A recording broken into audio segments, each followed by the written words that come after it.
After 1 week, the Broncos were one of the top offenses, with Bo Nix leading the charge. So let's take a look at how they operated in this matchup against the Colts. Okay, before we get into this, I know it's preseason, so take this all with a grain of salt. I don't think this is any indication of how everything's going to go this season. This is more just for fun and to break down some football again now that we have it.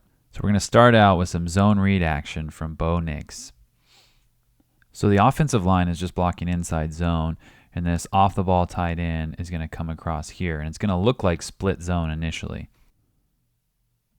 So right here you can see that this defensive end probably thinks he's going to get kicked, so he goes underneath the block. But the tight end goes around. This is often called a bluff block, and now he's going to lead block for Bo Nix. This right here is why I love crack blocking versus man coverage. So this receiver is going to come off and crack here, but because he's in man, he's going to get 2 for 1. So this corner is going to follow, and with that tight end leading along the edge, there's a nice seam for the pull. The end crashes for the back, so Nix pulls. The wide receiver seals the edge, and a nice block by the pulling tight end allows Nix to pick up the first down. So let's take a look at it from the end zone. This is a great job by this left tackle creating a lane if there was a cutback for the back. So he's going to hit this guy in the hip and knock him all the way down to help that guard to overtake before he would climb to the linebacker. So if this end would stay out here to respect Bo Nix's running ability, then that would give the back a nice cutback lane. So he knocks him all the way down, and you can see the running back would have had a nice lane.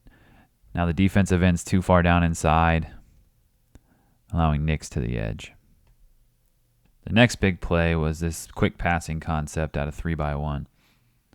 So you're going to get 2 quick routes here by the number 3 receiver down here and by the number 1. The number 1 is just going to run a hitch where he's going to drive to 5 and turn back. We call this inside route a stick. It's similar. He's going to drive past 5 and he's going to turn out. And that's going to put a stretch on the flat defender.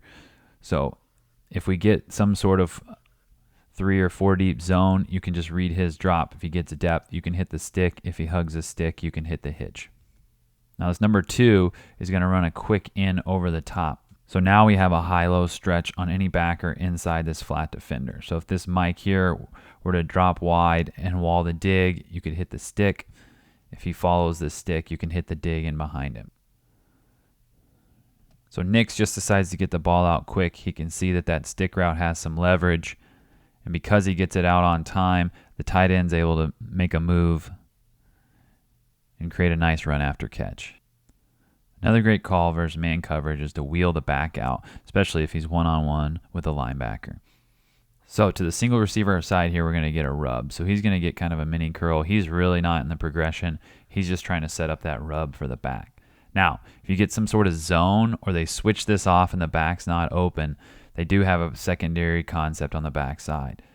This guy's going to get here and dig across here, and you're going to get another outside release and a dig here. The tight end's going to chip, and then he's going to get into the flat. So that allows the quarterback to work a scan read. So if he doesn't like the back, he can work his eyes open to this dig, and then down to the flat.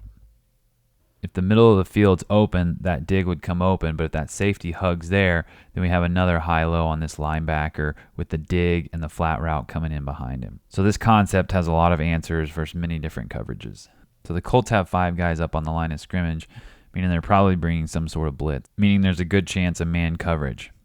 You can see the receiver is trying to create that rub, but he actually misses, but the linebacker falls, leaving the back wide open. You can see as soon as he falls, the ball's already starting to come out from Nix's hands.